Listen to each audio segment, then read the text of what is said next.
Essayez de ne pas rater le temps de notre frère Fouad pour la rencontre qui suit.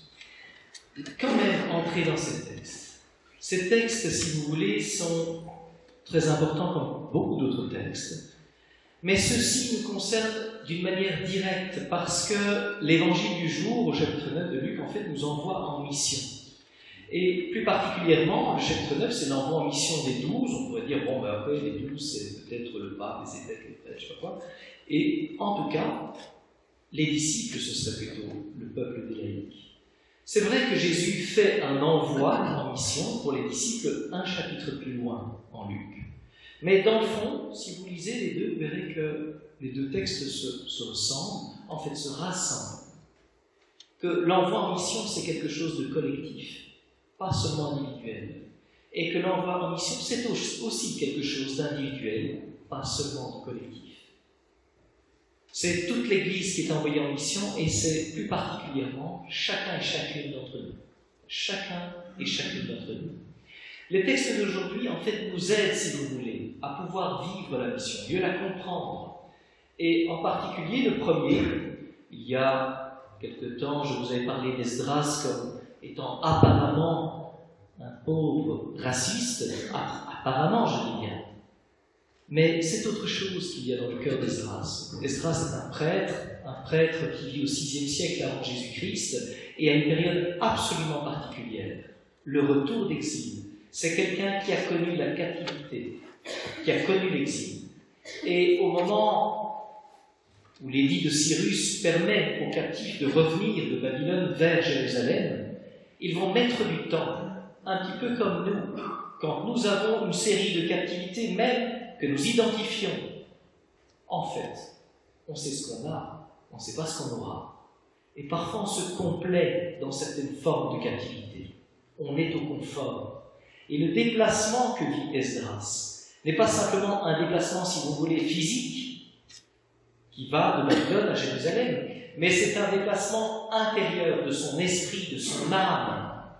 Et quand on vous dit qu'à la prière, à l'offrande du soir, il doit sortir de sa prostration, ce n'est pas seulement parce qu'il est prosterné, c'est qu'il est véritablement prostré de ce qu'il voit à Jérusalem. Lui qui avait la conscience de ce que c'est que d'être un captif, il a aussi la conscience de ce que c'est que d'être un libéré. Parfois, il faut avoir été captif de ses propres esclavages que pour pouvoir vraiment parler de liberté, que pour la comprendre de l'intérieur et pouvoir en parler aux autres. Parfois, il faut avoir été complètement sourd aux appels de Dieu, aux appels de sa conscience, pour en fait faire entendre d'autres, faire entendre à d'autres ce que nous avons entendu. Parfois, il faut avoir été aveugle pour faire voir aux autres ce que nous avons tout à coup découvert, qui s'est manifesté à notre vue. Esdras, il est de cela.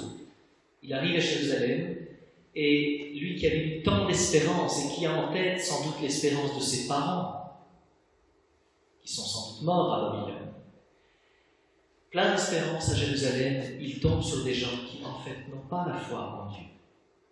Et lui, il a une foi extrêmement vive. J'allais dire, il est presque avec les nerfs à vif.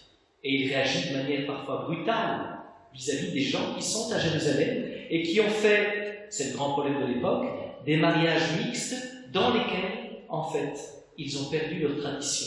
C'est cela qu'il fustige, Esdras. On peut le traiter de raciste, tout ce qu'on veut, mais dans son temps, à son époque, sa lecture était ce qui compte, c'est de rester attaché à Dieu, tant en captivité qu'en liberté. Et ça l'obsède, la question de Dieu et du respect de Dieu, de la connaissance de Dieu unique, de ne pas se tromper de Dieu, de ne pas être en fait asservi à des préoccupations et à des personnes qui n'en valent pas la peine.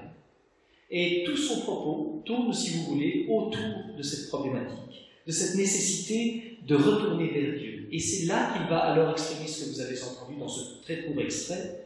En fait, j'ai trop honte, Seigneur, dit. Comme nous pouvons avoir honte de nos péchés. Pour ceux et celles qui m'accompagneront en prison durant ce semestre, vous verrez des gens qui ont profondément honte d'avoir tué au violon. Profondément honte. Et on ne se remet pas nécessairement tout de suite de l'horreur qu'on a commise. Parce qu'on se retrouve dans une situation de malheur profond. Le mal peut mener au malheur. À quoi mènerait-il d'autre? Et quand on est engoncé dans un malheur, il faut que quelqu'un nous en sorte et il faut que nous décidions à espérer que quelqu'un nous en sorte.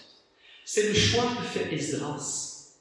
Il dira, nous avons honte, j'ai trop honte, nos péchés se sont avancés jusqu'au ciel, c'est-à-dire j'ai des fautes, moi Esdras, mais en fait nous portons ces fautes tous ensemble et il y a des fautes collectives que nous pouvons effectivement identifier, mais en même temps, même s'il dit que c'est à cause de ces péchés, à cause des péchés que tout ce malheur est arrivé, il dira une phrase qui doit guider, j'allais dire, notre chemin vers le confessionnal, notre chemin vers la liberté profonde, qui est celle de la marche vers la vie en Dieu, la destination finale de tout chrétien. Et il dit, la pitié de Dieu a fait de nous des rescapés. Et un des membres du Don Bosco se disait, en fait, si Dieu nous pardonne, nous sommes tous des rescapés. Le mot rescapé, je vais expliquer ça au Don Bosco, c'est un mot assez récent dans la langue française. En fait, qui date de la fin du XIXe siècle, et qui, avant cela, se disait en français les réchappés. Et les réchappés nous font bien comprendre que réchapper, c'est vraiment échapper à quelque chose qui pouvait nous donner à la perdition. D'ailleurs, dans le cadre d'une catastrophe minière, que le dialecte local a utilisé le mot rescapé, qui s'est répandu dans la presse et que nous utilisons tous aujourd'hui actuellement dans le langage courant. Échapper au malheur, c'est échapper au mal et à la perdition. Et Esdras, lui, ne parle pas dans un simple alignement de mots, il parle en fait de ce qu'il a vécu. Et il peut paraître très dur, très ferme, parce que ce qu'il a vécu, en fait, est très dur, est très ferme. Et il faut avoir été bien proche de la perdition que pour sentir ce que c'est que d'être libéré. Imaginez un seul instant que vous avez échappé à la mort grâce à l'intervention d'une personne dont vous avez le souvenir. En fait, ce souvenir ne s'effacerait jamais de votre mémoire. Chaque fois que vous croiseriez cette personne, vous seriez comme plein d'actions de grâce vis-à-vis d'elle. C'est quelqu'un qu'on estimerait d'une manière tout à fait singulière. Et c'est la raison pour laquelle la liturgie de ce jour a mis ce beau psaume qui était bien chanté juste derrière ce texte d'Esdras. Un chant d'action de grâce absolument magnifique et profond, que seuls des gens qui ont la conscience de l'action de Dieu dans leur vie auraient pu chanter. Parce que ce n'est pas une pieuse prière parmi d'autres, mais parce qu'il y a dans chacune des phrases l'occasion de rendre grâce à quelqu'un qui est identifié comme nous ayant aidé très personnellement, nous ayant fait échapper à la perdition. C'est quand nous avons la conscience d'être pécheurs, et je le disais aux détenus hier, eux qui ont une grande conscience, et le disent souvent publiquement, comme j'ai été frappé par le Don Bosco qui a mis ce sujet sur la table lundi soir pour préparer cette Eucharistie. Pour moi, c'est rare d'avoir des étudiants qui disent « nous sommes tous des pécheurs » et qui ne le disent pas simplement comme un style. On dit ça, parce qu'on sait que chrétiennement, nous sommes tous pécheurs. Mais de réfléchir à cette condition et de se dire ce qu'il y a derrière cette condition, c'est le salut de Dieu. Le salut qui est offert, dont nous avons discuté, qui n'est pas donné, qui est offert. Autrement dit, il est d'une certaine manière donné. Parce que ce qui est offert est à recevoir. Il n'est pas imposé. Le don de Dieu est à recevoir, comme une offre permanente, pour chacun, sans limite. Non pas pour un petit peuple hébreu parmi d'autres, ou un petit peuple belge parmi d'autres, mais pour l'univers entier. Nous ne pourrons jamais dire à quelqu'un que ce salut ne lui était pas offert. Il n'y a aucune personne qui peut désespérer sur terre au point de dire « Dieu ne me connaît pas. Son salut n'était pas pour moi parce que ce que j'ai fait était trop pour Dieu. » Pensez toujours à ce mystère du samedi saint où Dieu descend. et descend tellement bas qu'il vient jusqu'aux portes des enfers qu'il brise, comme pour signifier à chacun d'entre nous, il n'y a personne qui descendra assez bas que pour paraître face à Dieu et dire « Seigneur, tu n'étais pas descendu assez bas pour moi ». Il nous revient d'entendre bien cette phrase, de découvrir à quel point Dieu nous fait grâce. Dieu nous cherche. Et donc, si nous cherchons Dieu, comme vous le faites en faisant cette Eucharistie, en priant dans vos côtes, en organisant de chouettes soirées de prière, etc., en cherchant Dieu, comment douter un seul instant que Dieu resterait sans réponse à ceux qui le cherchent de tout leur cœur. Et ceux qui cherchent Dieu finissent par le trouver, et même, j'allais dire, ils entendront cet envoi en mission que Jésus, ici, prononce à l'égard de ses apôtres les plus proches et qu'il fera à l'égard de disciples plus lointains un chapitre plus tard. Nous sommes appelés à être missionnaires, c'est-à-dire à être simplement envoyés. Envoyés pas très loin, envoyés à ceux qui nous sont proches. Ne pas être des étrangers pour ceux qui nous sont proches, ou des gens qui ne font que utiliser nos proches, ou des gens, en fait, voilà, qui sont en train de parler d'eux-mêmes à leurs proches, mais qui n'entendent rien de leurs proches. Des gens qui sont en véritable communion, si vous voulez, avec ceux qui les entourent. Jésus va donner 2 conseils à partir de cet évangile. Une fois que vous êtes bien ancré dans la foi, comme Esdras, un homme qui a la conscience de son péché, la conscience de son pardon, de la présence de Dieu à ses côtés, de cette libération, eh bien, il leur conseille à ceux-là de ne pas emporter grand-chose pour remplir la mission. Et c'est vrai qu'on lit ce texte avec une certaine habitude, n'emportez rien, ni ça, ni sandales, ni machin, etc. C'est un certain style de vie qui peut nous paraître assez lointain, ok, c'est pour les moines, c'est pour les prêtres, je sais pas quoi.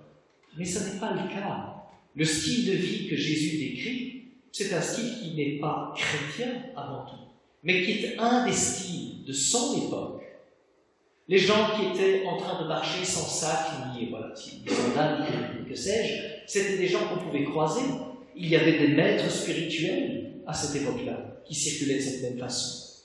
Vous aviez des maîtres philosophiques qui circulaient aussi de cette façon-là. Vous aviez les disciples de Jean-Baptiste qui circulaient de cette façon-là. Et plus tard, les gnostiques circuleront de cette façon-là. Et il nous revient, si vous voulez, non pas de faire une pâle imitation, un semblant de pauvreté quand nous sommes envoyés par Dieu, mais d'être simplement riche de cette rencontre avec le Seigneur qui est vivante, de cette conversation avec lui, même quand elle nous semble être un monologue où il y a si peu de réponses de sa part, et d'être conscient que l'envoi qu'il fait à notre égard est simplement une marque de confiance, de dire à chacun, en fait, je compte sur toi, pour que celui que tu rencontres puisse découvrir que j'ai donné ma vie pour lui aussi. Le centre n'est pas le missionnaire, si vous voulez. Le centre est le Christ. Les missionnaires, il y en aura toujours, peu ou beaucoup, de grande ou de petite qualité. Mais le Seigneur est le seul qui envoie en mission, individuellement et collectivement, qui continue à faire confiance, qui continue à donner ce qui est nécessaire à cette mission. Et pressentez à quel point vous pouvez être missionnaire de Dieu. Simplement, dans votre style, le style de votre temps. Pas la peine de faire du cinéma avec des sandales qui font. On peut mettre des sandales, c'est pas le problème. Mais pas la peine de faire du cinéma. On rencontre les gens qu'on rencontre. Et c'est avec eux qu'on peut vivre quelque chose qui a trait aux affaires de Dieu. Dans une grande confiance. Parce que cette confiance, on en fait l'expérience d'abord par nous-mêmes, comme étant des pécheurs pardonnés. Je vous remercie vraiment, Don Bosco, d'avoir posé ces questions ce lundi, de la conscience de son péché, de ne pas tomber dans une forme d'irresponsabilité, mais au contraire de creuser ces questions de salut pour découvrir toute la proximité de Dieu et la confiance qu'on peut avoir en lui. Don Bosco, et je terminerai par là, était vraiment un homme de confiance. Il a construit un socle pour cette confiance durant son enfance. C'est quelqu'un qui a dû surmonter les difficultés financières, familiales, tellement d'opposition, pour devenir à un moment donné simplement un homme de rencontre, gratuite, positive, joyeuse. Il a été vraiment un homme qui a su vivre de la confiance, et en particulier de la providence. Cet homme-là peut être un exemple pour nous, pour notre temps aussi. Mais nous pouvons chacun et chacune devenir des exemples pour notre temps, pour chacun et chacune. Alors que Dieu me montre, vous montre, nous montre ce qu'il attend de nous, à qui il veut nous envoyer aujourd'hui d'une manière plus particulière et qui nous aide à réaliser ce que c'est en fait qu'être sauvé par lui, que de dépendre de lui d'une manière heureuse et de pouvoir avancer dans la vie avec d'autres qui peuvent découvrir toute la grandeur, la richesse, la bonté de lui.